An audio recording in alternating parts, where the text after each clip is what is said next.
Bonjour, dans le cadre de cette chaîne pour le cinéma TV, nous allons faire l'expérience aujourd'hui d'un débat critique entre élèves et pourquoi pas avec intervention du professeur. Et donc nous allons parler d'un film que les élèves ont vu via cette édition tant attendue depuis des décennies à l'automne 2024 de Dressé pour tuer White Dog d'après un roman de Romain Gary. Une réalisation du vétéran et maverick Samuel Fuller, dont il faudrait parler plus longuement pour une prochaine intervention, une prochaine capsule.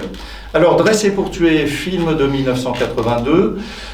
Dans ce long métrage, Samuel Fuller développe et décrit l'histoire d'un chien accidenté, un chien blanc qui est accidenté et qui est recueilli par une jeune actrice en devenir. Et cette jeune actrice se rend compte que ce chien, au contact de Noirs américains, se met à être et à devenir de plus en plus agressif, voire à les tuer. Et donc, l'une des problématiques du film sera de savoir si ce chien malade, puisque c'est une sorte de maladie, peut être réadapté à une vie normale, à la fois pour lui et face à tous les êtres humains, et aussi de savoir pourquoi et comment il est devenu tueur d'êtres humains.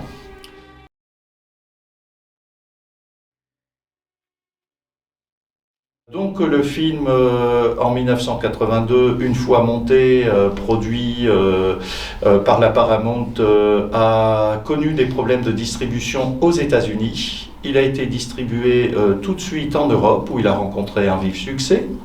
Mais il a attendu plus de 4 décennies environ pour être vu dans une édition correcte en Blu-ray DVD, et 25 ans, puisqu'il n'a été vu pour la première fois en 2008 aux États-Unis dans un cycle de projection et de distribution classique et normale.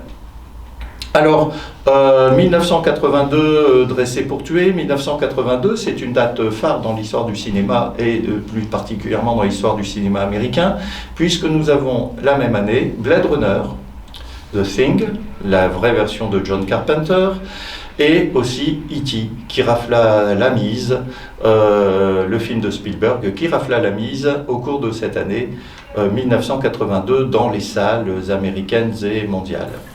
Je ne vais pas pour l'instant développer davantage le film et mon avis, d'autres vont s'en charger, les jeunes gens de l'atelier de première CAV, cinéma audiovisuel, de la classe de première cinéma audiovisuel du lycée d'Europe.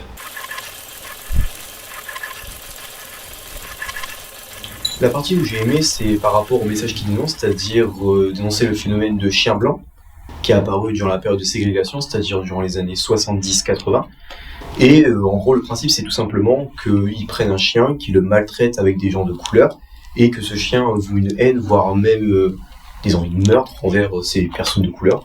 Et donc, le fait qu'il dénonce ce message et qu'il met en lumière quelque chose qui n'était pas très connu et dont beaucoup de monde ne le voyait pas, je trouve que c'était vraiment une bonne idée. Moi personnellement j'ai plutôt apprécié majoritairement le film parce que ça parle d'un sujet sensible, donc la ségrégation, comme on dit mon camarade dans les années 70, mais il y a des choses que j'ai pas vraiment aimées, comme par exemple certaines scènes assez violentes par rapport aux chiens, donc la maltraitance des animaux c'est quelque chose que j'aime pas forcément, mais le chien il est représenté comme quelque chose de vraiment offensif et destructeur en fait dans le film. vu qu'il a été maltraité durant son enfance. Mais son rôle a quand même été bien interprété, donc c'était quand même pas mal pour ça. Alors, d'accord. Moi, j'ai moyennement aimé le film. Mais il y a certaines choses que j'ai trouvées bien, comme par exemple la morale à la fin. Donc, je vais le spoiler un petit peu, mais à la fin, le chien n'attaque plus les personnes de couleur, mais une personne ressemblant à son ancien maître, donc la personne qui l'a fait devenir un chien blanc. Et donc, ça montre que le chien, il a eu conscience que ce qu'il faisait avant, c'était mal. Et donc, franchement, c'était une belle morale. Mais par rapport à ce que tu as dit, par rapport au fait qu'à la fin, le chien il se retourne avec une personne ressemblant à son propriétaire, je trouve que le point du film où le personnage principal, Julia, rencontre le propriétaire originel du chien, je trouve que vraiment il était introduit un peu trop vite, comme si que vraiment les réalisateurs ils avaient que 15 minutes à tourner et qu'il fallait se dépêcher. Je trouve qu'il y avait vraiment un manque de développement et que si jamais on aurait pu peut-être un peu plus pousser, pas non plus trop dans l'excès, mais pousser un petit peu ce développement, ça aurait permis d'avoir une touche plus dramatique et de rendre la fin beaucoup plus touchante parce on aurait eu peut-être un meilleur attachement émotionnel envers le chien. Je suis moyennement d'accord avec ce que tu as dit, puisque je trouve que c'est bien que la personne qui s'est occupée du chien pendant son enfance apparaisse vers la fin. Comme ça crée du suspense pour l'audience, et je trouve que c'est quand même meilleur, parce que comme ça on le découvre jusqu'à la fin, donc on est obligé de vraiment se concentrer dans le film durant toute la séance. Ok. Donc là, je pourrais parler du coup de la musique. Qui était très présente dans le film, et je trouve que la musique était bien placée au bon moment, comme par exemple à chaque fois que le chien allait attaquer quelqu'un, la musique elle jouait un rôle de façon à ce que on se dise oui, là il va se passer quelque chose, et du coup ça me permettait de bien nous mettre dans le bain du film, comment expliquer, qu'on se voit à la place, comme si on regardait vraiment la scène. Mais il s'était bien placé, comme par exemple, on peut noter la pluie. Souvent, quand le chien il attaque. Arrête. J'ai rien fait. Mais si, tu l'as regardé en souriant et t'as fait ça. Non, je n'ai rien fait. Juste souris. Non, sinon peut-être couper. Non, c'est intimidant parfois. Ok. Tu sais, on interprète les choses parfois, voilà. C'est pas grave. Donc, mais dans le même domaine, il y a aussi les effets sonores. Comme par exemple les effets sonores de la pluie, qui est bien présent, surtout quand le chien se prépare à attaquer. En général, c'est une nuit d'orage, et on entend la pluie, et ça nous met vraiment dans l'ambiance du film. Comme autre effet sonore que je pourrais rajouter, c'est quand par exemple le chien essaye de sortir de la cage de métal, on entend le bruit du métal qui se casse.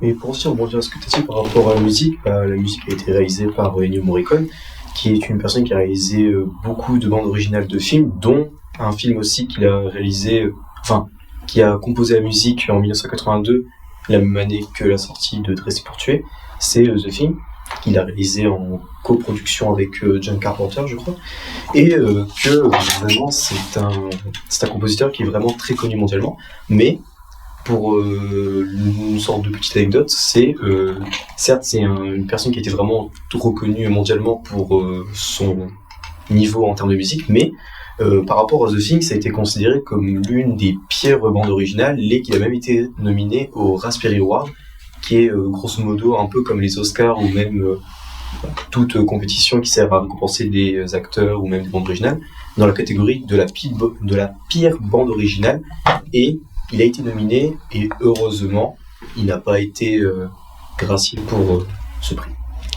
Moi, je voulais rajouter un mot sur les acteurs et les personnages du coup dans ce film. On a du coup Keys, celui qui a essayé de dompter du coup ce chien, le chien blanc.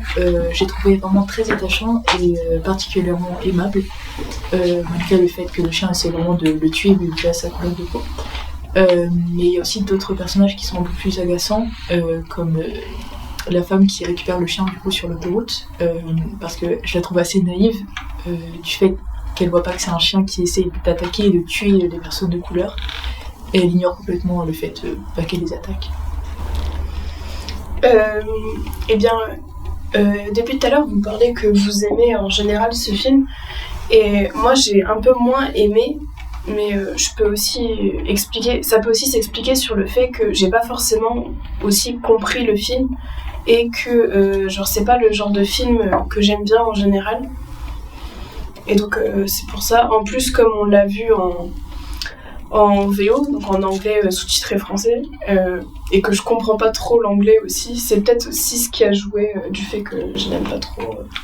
Moi j'ai quand même aimé le fait que ce soit en VO justement parce qu'on peut entendre du coup la vraie voix des acteurs, leur vrai jeu, et ça nous permet aussi d'entendre les vraies expressions qu'ils utilisent. Alors oui, c'est vrai que le fait que ce soit en anglais parfois c'est dur de tout comprendre, mais avec les sous-titres je trouve que ça passe. Et franchement je préférais quand c'était en VO. Mais aussi, pour rebondir par rapport à tes points négatifs, en fait, quasiment tous les points négatifs qu'on peut dire, ça peut vraiment juste être résumé du fait que le film, il a quand même quelques dizaines d'années, vu qu'il est sorti en 1982, ça date il y a longtemps, je crois 43, 44 ans, même si je pense que je l'ai pas compté. Mais vu qu'on est des personnes jeunes, on a un regard plus nouveau, parce qu'on a été bercé dans des gros blockbusters, comme par exemple Interstellar. Moi, je n'ai pas d'autres exemples, mais Interstellar. Et donc, ça nous permet vraiment d'avoir un regard neuf, même si on est peut-être un peu biaisé par le fait que, pour nous, on pense que d'avoir des effets spéciaux, c'est simple, alors qu'à l'époque, c'était tout fait main, ou c'était vraiment les prémices des trucages numériques. Et on peut, heureusement qu'on a nos parents, ou même notre professeur, qui nous sert un peu de regard plus ancien, des personnes qui ont connu le film à sa sortie, et que donc, il permet d'avoir un regard plus logique et plus mise à terre. Ouais, plus adapté, ouais, non, c'est ça. Alors, du coup, je peux aussi parler du fait qu'il y a eu aussi un remake de ce film qui, justement, était plus adapté au roman qui était sorti juste avant, duquel est tiré ce film. Mais donc le film a moins fonctionné que celui-ci. On précise aussi que lors de la sortie du film, du coup, Dressé pour tuer ou White Dog en anglais, il a été sorti en 1982 en même temps que The Things ou E.T., c'est ça.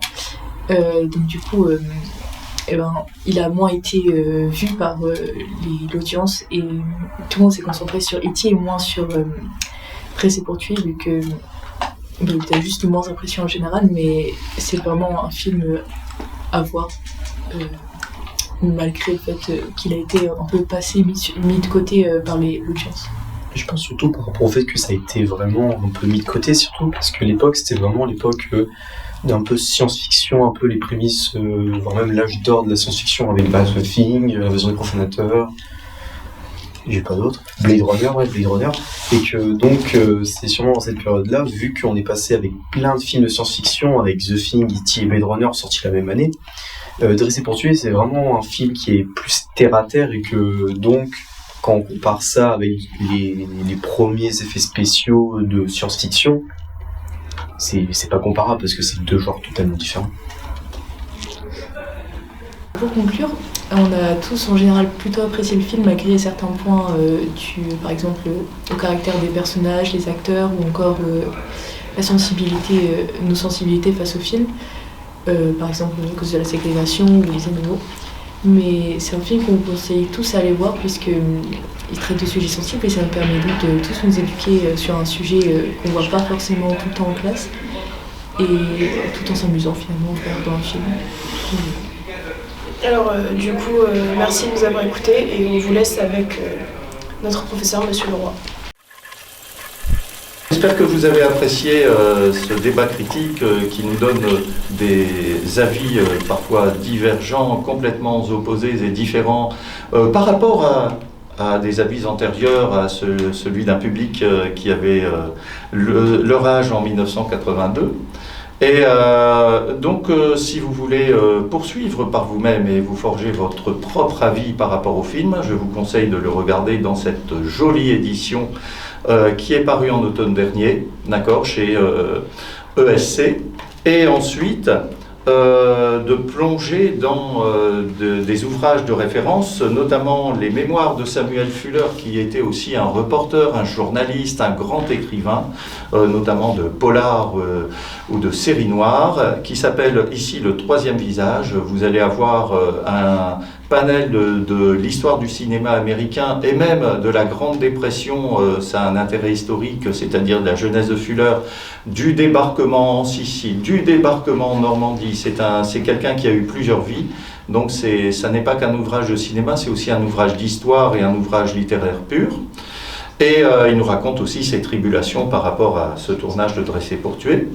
Et donc Samuel Fuller, qui a été aussi un grand écrivain. Là ici, j'ai eu la chance d'acquérir cette édition de La Couronne des Indes, qui est un de ses romans, avec en première page une dédicace de Samuel Fuller lui-même, avec un dessin représentant, je pense, Samuel Fuller avec son éternel cigare, qu'il dédicaçait certainement à un ami. Un livre qui me tient à cœur parce que c'est un livre qui a été signé par l'auteur lui-même et par ce grand cinéaste lui-même. Et puis, si vous voulez poursuivre aussi vos connaissances sur Dressé pour tuer, je vous précise que la revue Jeune Cinéma de l'automne 2024, donc c'est encore très récent, contient un article sur Dressé pour tuer, signé par un jeune critique de grand talent.